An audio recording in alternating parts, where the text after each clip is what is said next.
Welcome back. And let's talk about how you can move from manager to leader through building trusting teams. Trust is the bedrock of everything in business. Our team members want to know that they can trust you, that you have their back. And that's how you begin to build trusting teams. Building a high performance team, a trusting team culture, is all about averages, not aspirations. But it doesn't mean that you can't have an aspirational culture. Of course, it can be aspirational. In fact, it should be. It also needs to be super realistic and it needs to be really inclusive. It needs to be diverse. It needs to be safe psychologically and also for staff and team members to feel like they're part of something. Now, you may have heard of a guy named Jack Welch, right? Jack Welch from General Electric or GE is known for saying that great cultures deliver great numbers. Great numbers don't deliver great cultures. Think about that again. Great cultures deliver great numbers, but great numbers don't deliver great cultures. So it's important that your team is high performing and delivers on what they're meant to deliver on, but it's not about the numbers, right? And yet it is. So Jack has this really simple process for determining where a team's culture is at. And so I encourage you now, grab a pen and paper and draw a cross on your page. So just to kind of divide the page into 4 quadrants, okay? And on those 4 quadrants, what you're going to put is in the top corner on the left, good numbers, bad culture. Okay, so good numbers and bad culture in that top corner. In the bottom left corner, you're going to put bad numbers, bad culture, right? Bad numbers, bad culture. On the bottom right, you're going to put bad numbers, good culture. Bad numbers, good culture. And then in that very top right quadrant, you're going to put good numbers, good culture. Okay, so you've drawn up your 4 quadrants and you've labeled them.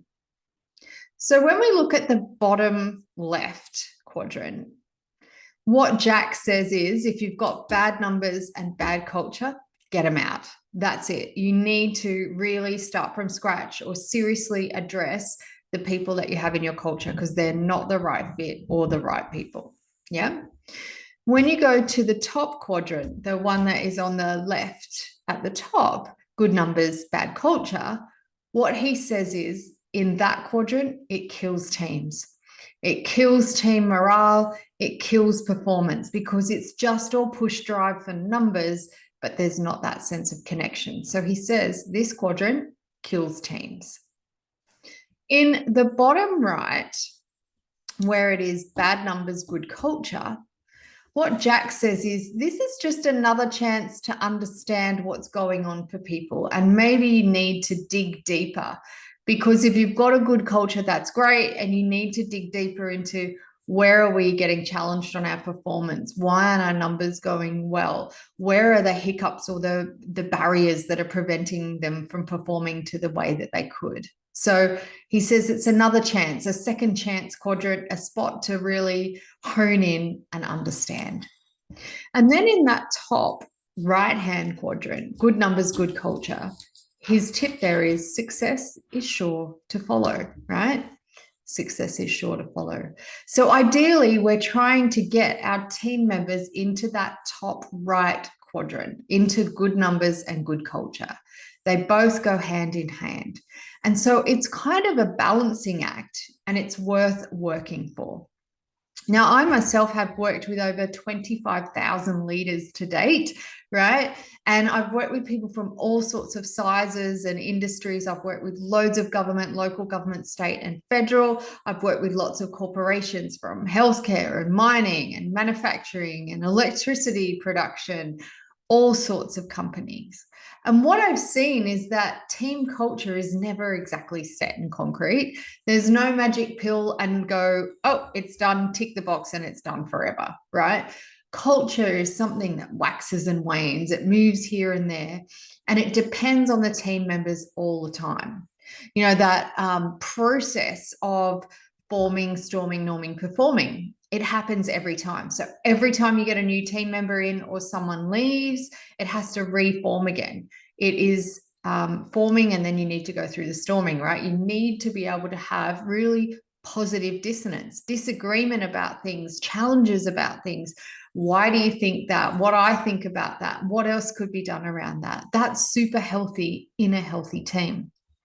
So every time a new team member arrives, every time there's a change in structure, every time there's a change in roles, you go back to forming again, forming, storming, norming, performing.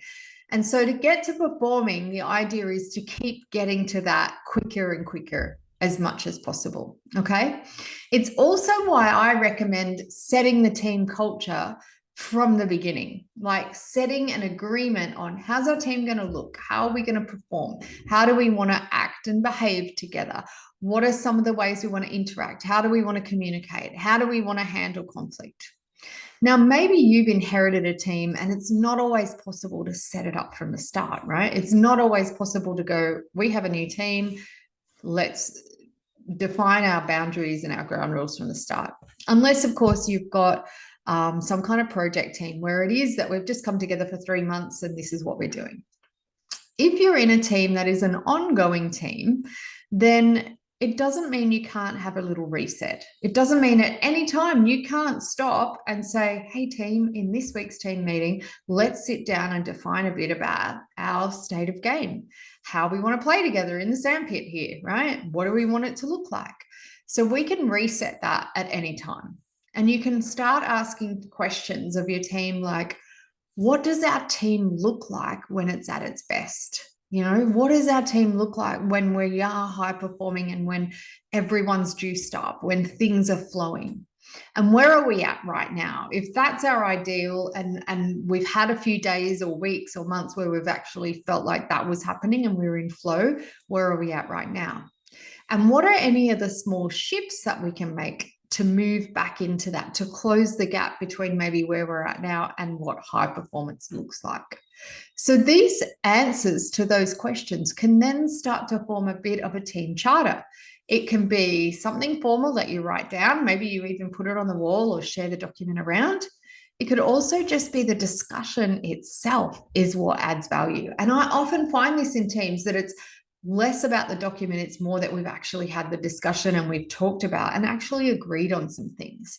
So you can have it formal, informal, you can write it down, you can do it pictorially, you can think about what are the themes or the values or the ways we want this to happen. But it's a start. We have to start to really consciously create a performing team if we want to make it happen, right? And so where are you right now? Are you maybe experiencing a bit of culture drift? Has the team kind of moved away from where you'd hoped and visualized it would be? There might be a few subtle signs. And in our worksheet for this module, I've suggested, here's some of the signs that might be telling you things are going off course. I always think of it a bit like driving down a freeway, right? And you've got those little white lines on the side. If you've defined your culture, you'll know if you hit those white lines and it does that, and you'll know we need to course correct. If not, you'll wait till you hit one of the big green signs that says, oh, I've just missed my turn off. Okay. So you don't want to wait for a big green sign to be course correcting with your team. You want to be having those little white lines, the guidelines. So some of the things that might tell you that, ooh, we're starting to have some drift is us and them kind of language, where I can remember a team that I managed at SafeWork, and I started to hear them whinging a lot about IT. And we were doing a website redevelopment. So there was a big project and IT were involved in it, but there was a lot of blame language and there was a lot of us and them. And so that made me realize, oh, that's a bit below the line. So how do I get people back up above the line? And we had to have conversations about, we're actually all in this together, and where haven't we communicated perhaps our expectations? Where have we not communicated that? Where have we let the side down? Where have we not delivered on something on time that's then delayed what IT are doing? All of those sorts of things. So if you're starting to see that us and them language, it might be a sign. You'll also see maybe a lack of challenge, that people aren't willing to push back. And I saw it once in a team I was leading, where people would be sitting around the boardroom table, at a team meeting together, and I would see them doing these ones. Glances at each other, kind of like, are you going to say anything? Are you going to say anything? I'm not going to say anything. And if no one else is saying anything, no one's saying anything. So if you notice people aren't willing to push back and challenge you as the leader, you have a problem. Like, that's actually partially a dysfunction. And in Patrick Lencioni's triangle model of needing to have trust first, you'll see that you actually have to have healthy disagreement. You have to be able to be challenged. And if they're not challenging you, then there's something in your leadership style, there's something in the team culture that's not gelling quite right. Also, if you feel like everything's in crisis management mode all the time, and I've worked with a number of leaders and clients that say it's the nature of the beast, it's the nature of the industry. And yes, I see it in some industries. I've worked a lot with advertising agencies. I see it in their industry all the time, where they're constantly pitching to clients and everything's a rush to get everything ready for deadlines, or then they're producing ads and trying to get to work to TV schedules and all of that sort of thing. I've seen it in electricity, poles and wires producers and that as well, after disasters where there's been floods or fires. And so their regular maintenance schedule is completely thrown out by all of this new work that's come in. And so they feel like they're always behind the 8 ball. But that was in both instances because of managerial expectations and them not being refocused because of the critical things that are happening. You can't keep having 10 projects on the go and invite in another 4. There needs to be a decision made at a senior leadership position where it's like, okay, we put these things on pause, or we park some of these whilst this other work is done. So if everything is in crisis mode all the time and everyone's just pushing on each other, there's something happening in the culture, and you need to look at that as a manager and leader. You'll also see if your meetings have just become a talk fest, either that where everyone's talking all the time, or maybe you'll notice it when no one's talking. I don't know which is worse, but when you're in a meeting and either everyone's just talking all of these ideas, and then you leave the meeting and nothing happens. And it's like, who was going to do that? Who was responsible? Where's the accountability and responsibility? If there's no taking ownership and no accountability and responsibility or action taking after a meeting, the meeting is not worth the time and energy that you put into having it, right? And in the same way, if you feel like there's no one talking except you as the manager or leader, again, Houston, you have a problem, right? You have a problem because the team don't feel engaged. They don't feel valued. They don't feel like they have a voice. And that's a real issue. So if you're the only one doing the talking, you have an issue in your team culture and you're not building a trusting team. I loved that when I got to meet one of the astronauts from NASA and hear him talk about how his team worked. Now, that's a truly high performance team. You can imagine when they're on a space shuttle, and a lot of the decisions they make can be life or death, right? Can be disaster potentially when they're in this little machine floating around in the universe. And so what he said, his name was Lieutenant Mark Kelly, or commander. He was a commander of the space shuttles. And he did the most outer space missions of any astronaut in their history at NASA. So a really wise, very intelligent, and very experienced man. What he said in his teams was that he always got his most junior person to speak first. So in a team meeting, in a decision to be made, in something, a project to be discussed, he would always ask the most junior person to go first. And then he would go in reverse order around the team to then the most experienced person, being him, speaking last. And he said that really prevented them from getting into a group think where everyone just agreed with the manager or leader. It also made sure that everyone got a voice and everyone got heard. And he said it really built up critical thinking and got his most junior people understanding that they were just as valued as everyone else and their contributions were valued. So meetings are a great signpost for going, how's my team going? Are they good or are they not so good?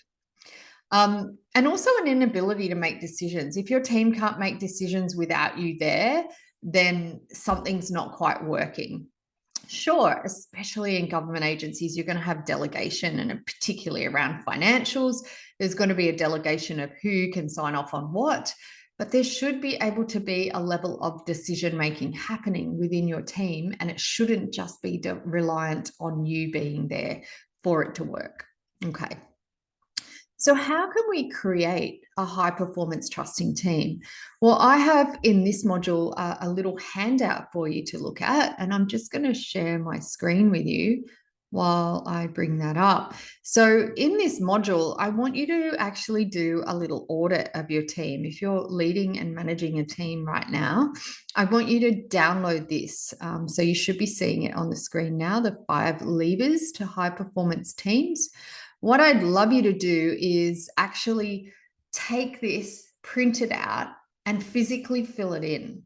So you'll see it's got a second page that actually lets you track. So you'll actually look at each thing and go, oh, would I say my team are a level 1, 2, or 3 on that? And you're going to track and measure how they're going. Yeah. So a level 1, for example, in number 1, how planned they are and how prepared they are. Are they a red, yellow, or green? So are they at a level 1, red, no plan in place, 2, yellow, clear outcome for the culture, or green, clearly defined culture plan? So you're going to give them a 1, 2, or 3, a level on here. And what that will do is help you track and measure where are they at, and also which lever do I need to pull in order to improve? Is it the hard task skills? So is it strategy? Is it our systems, or is it our structure? Or is it some of the softer skills? Is it our smarts? Is it the style and the way we communicate, how personable we are, whether we coach and encourage others? So you can start to see what are the levers I need to pull and where are my gaps, as well as what are we great at and what can we build on and do more of, right? Because often we get more out of people when we focus on what they're really doing well. So a strengths-based approach is always valid. So take that little audit, have a look, and see where are my team at. That's your kind of task for today for this module, and I hope you find that super valuable. I'd love to hear any of your feedback, as well as any of the challenges you've found with building trust in teams. To finish off, I would just say that teams and people in your teams, they measure trust the same way that children measure love, and that's TIME. So to build trust with your team, you have to spend time with them. You have to engage with them. You have to be touching base regularly. And I would say that frequency outpulls content. So I'd much rather a leader have a 10 or 20-minute check-in, and you'll see there's a check-in tool for you in these modules as well for a 20-minute one-on-one with your team members. I highly encourage you to try it out. It's just a few simple questions and really will bank on itself. It will build and get better as you use it. But I really want you to think about, how do I spend more time with my team? So rather than having once a month a 4-hour big meeting, I would much rather you do 10 minutes a day or 20 minutes a week, whatever that looks like. So the frequency is more important to build that trust. Teams spell trust, TIME.